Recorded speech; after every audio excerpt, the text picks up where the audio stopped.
Oh là là là là là là.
Mes tableaux naissent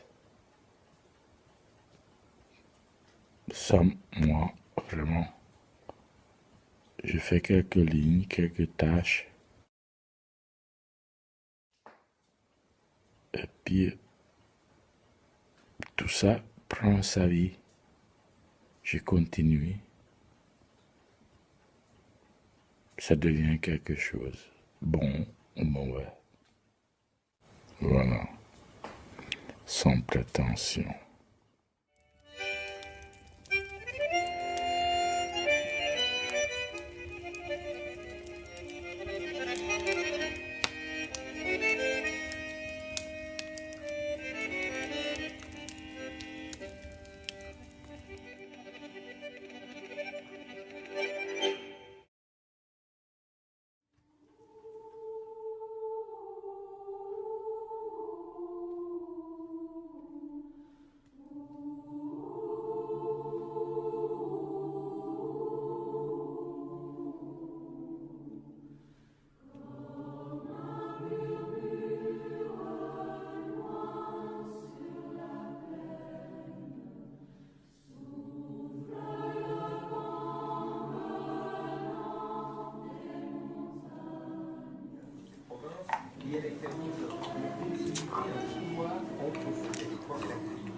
Ici présent mes tableaux qui sont forcément inspirés de l'Europe centrale parce que je suis né à Prague.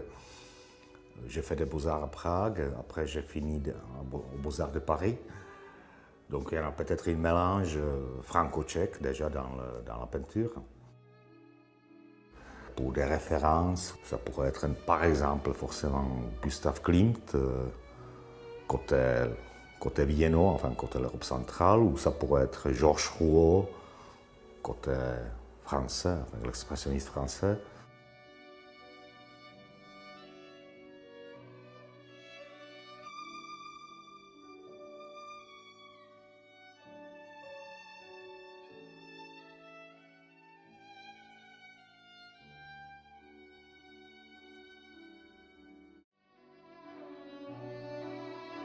S'inspirer d'un camp de concentration, en l'occurrence allemand, avec la cheminée, avec des baraquements.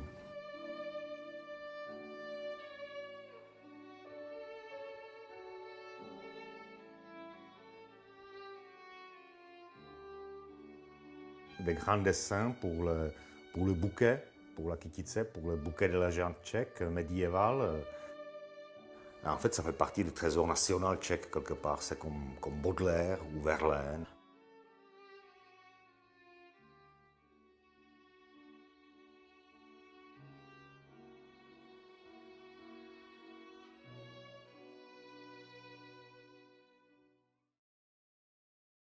Je suis Don Quichotte.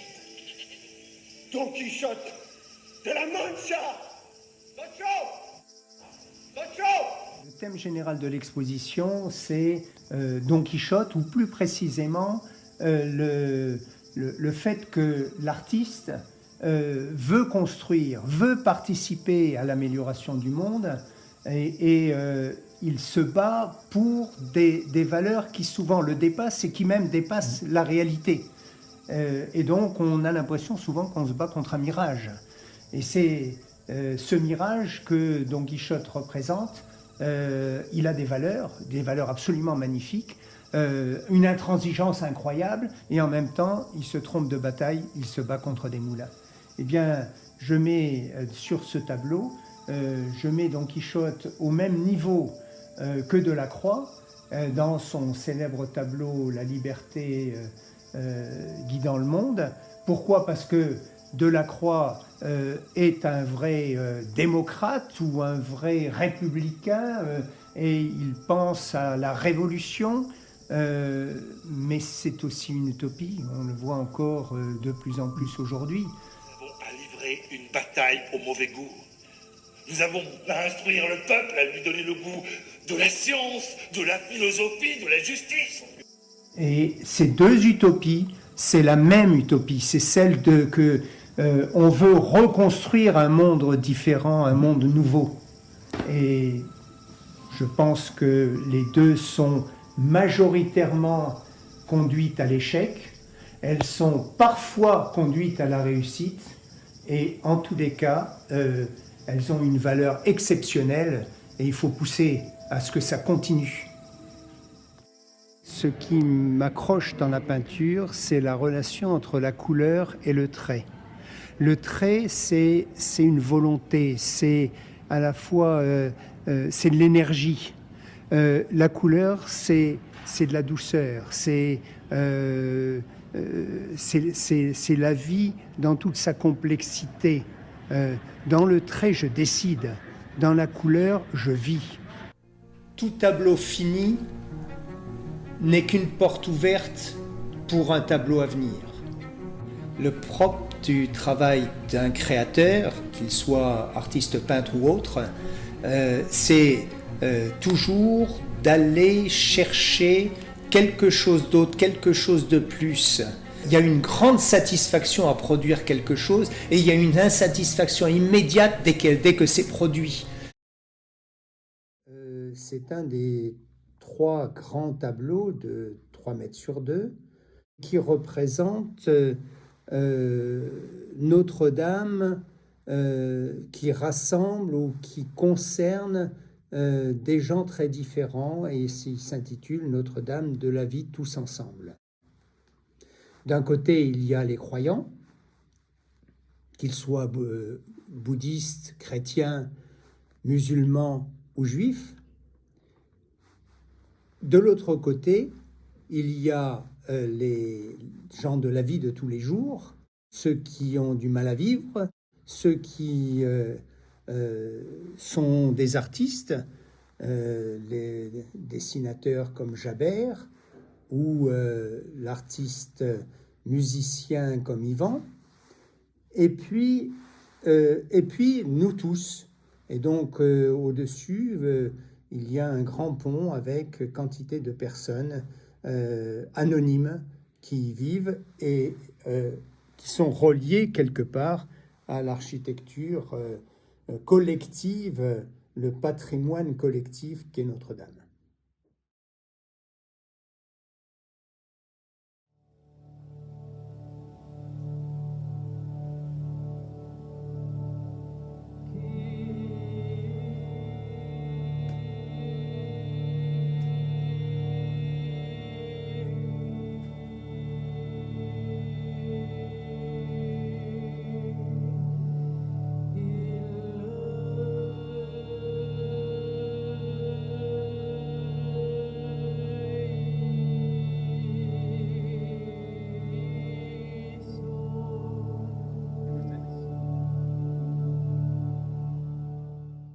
Petite déjà, l'ambiance de maman, c'était déjà, tout était très noir et rouge.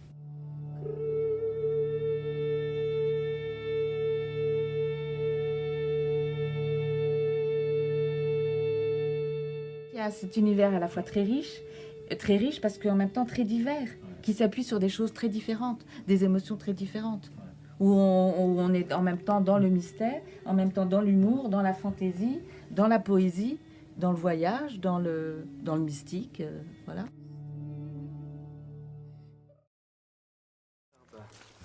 Alors, t'avances bien? Ouais. Ça se passe bien? Écoute, ça va, oui, ça va, c'est bien. Ouais, Hein? je suis contente d'être là en tout cas. En tout cas, t'as jamais eu un atelier aussi grand? Ah, ça c'est sûr. Hein? Ah ouais, j'espère qu'elle te plaira surtout. Mais... Ouais, bah pourquoi veux-tu que ça me plaise pas? Disons que tu l'as faite avec amour. Ah oui, ça c'est sûr. Ah, je trouve ça sublime.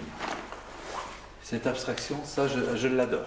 J'adore cette œuvre, je la trouve magnifique, magnifique, de chez magnifique. C'est des gens qui font partie des singuliers de l'art brut.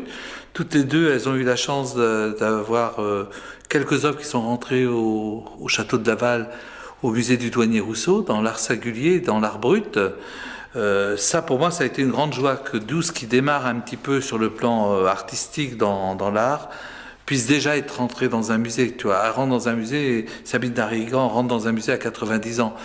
Et puis c'est ça qui est formidable, parce que cette dame de 92 ans qui travaille des matériaux précieux, tu as vu, hein, et 12 qui travaillent avec la nature, les bois, les récupérations de choses naturelles, c'est deux émotions différentes, c'est deux visions différentes aussi. Mais j'ai presque envie de voir des chaînes, un enchaînement. Alors moi je voyais la tête ici. Alors, comme quoi, hein, tu vois.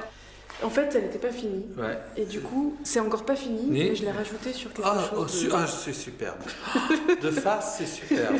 Il faut voir comment tu la gères, ça. Mais ça, c'est du vison qu'on m'a filé. Ah oui, donc tu travailles le vison et tu le coupes.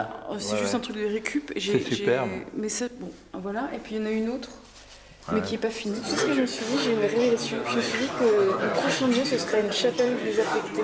Ah, c'est pas mal, peut-être. On va voir peut-être. Parce que être artiste, c'est un sacerdoce, c'est quand même très difficile.